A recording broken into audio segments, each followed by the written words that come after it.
কিভাবে কখন সূর্যের মৃত্যু ঘটবে চলুন জেনে নিই এই বিষয়ে কিছু তথ্য। তার আগে রয়েছে ছোট্ট একটি রিকোয়েস্ট, চ্যানেলে যদি আপনি নতুন দর্শক হয়ে থাকেন বা চ্যানেলটি যদি আপনি এখনো সাবস্ক্রাইব না করে রেখেছেন তাহলে অবশ্যই নিচের সাবস্ক্রাইব ঘাঁটি ক্লিক করে পাশে থাকা নোটিফিকেশন বেল আইকন অন করে রাখুন। ভিডিও লাইক দিন এবং তথ্যটি জানান অন্যদেরকে শেয়ার করার মাধ্যমে। পৃথিবীর শক্তির প্রধান উৎস সূর্য একদিন মরে যাবে। সায়েন্স অ্যালার্ট জানিয়েছে যখন এই ঘটনা ঘটবে তখন তা প্রত্যক্ষ করার সুযোগ পাবে না মানবজাতি বা কোনো পার্থিব প্রাণী, কারণ তার আগেই প্রাণ টিকে থাকার পরিবেশ শেষ হয়ে যাবে পৃথিবী থেকে। জ্যোতির্বিজ্ঞানীরা একসময় মনে করতেন একসময় সূর্য একটি প্ল্যানেটারি নেবুলা বা নীহারিকায় পরিণত হবে। তখন তা হবে উজ্জ্বল গ্যাস ও ধূলিকণার একটি পিণ্ড। যথেষ্ট পরিমাণ ভারী না হওয়া পর্যন্ত এ অবস্থা চলতে থাকবে। কিন্তু 2018 সালে এমন পূর্বাভাস থেকে নিজেদের সরিয়ে নেন আন্তর্জাতিক জ্যোতির্বিদদের একটি টিম।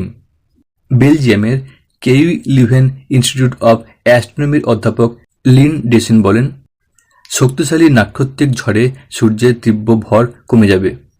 এর বিবর্তন প্রক্রিয়া শেষে 7 বিলিয়ন বছর পরে এটি ক্ষুদ্র সাদা বামন তারায় রূপান্তরিত হবে। এ সময় এটি পৃথিবীর মতো একটি ছোট আকার ধারণ করবে, কিন্তু এটি আরও ভারী হবে।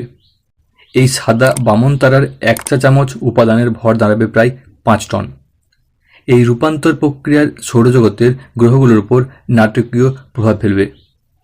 বৃহস্পতি, শুক্রের মতো গ্রহগুলো বিশাল নক্ষত্রের মধ্যে হারিয়ে যাবে এবং ধ্বংস হবে। প্রতি 100 বছরে সূর্য তার ঔজ্জ্বল্য বৃদ্ধি করে শতকরা প্রায় 10 ভাগ করে। এ কথা শুনতে অনেক বেশি বাড়িয়ে বলা মনে হতে পারে, কিন্তু এই ঔজ্জ্বল্য বৃদ্ধির কারণে পৃথিবীতে প্রাণের ইতি ঘটবে। সমুদ্রগুলো বাষ্পীভূত হয়ে খড়খড়ে হয়ে যাবে। পৃথিবীপৃষ্ঠ এতটাই উত্তপ্ত হয়ে উঠবে এখানে আর কোনো জলের অণুর সৃষ্টির সুযোগ থাকবে না। সূর্যের বয়স প্রায় 460 কোটি বছর। সৌরজগতের অন্য বস্তুর বয়সের উপর ভিত্তি করে এই বয়স নির্ধারণ করা হয়েছে। প্রায় 500 কোটি বছরের মধ্যে সূর্য পরিণত হবে একটি লাল জায়ান্টে। এর কেন্দ্রীয় অংশ ক্রমশ সংকুচিত হবে। এর বাইরের স্তর বিস্তৃত হবে মঙ্গল গ্রহ পর্যন্ত। পৃথিবী যদি তার অবস্থানে স্থির থাকে তাহলে তাকে গ্রাস করবে সূর্য।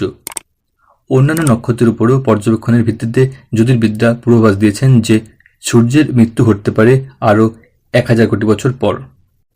ওই সময় নাগাদ আমরা কেউই পৃথিবীতে টিকে থাকব না।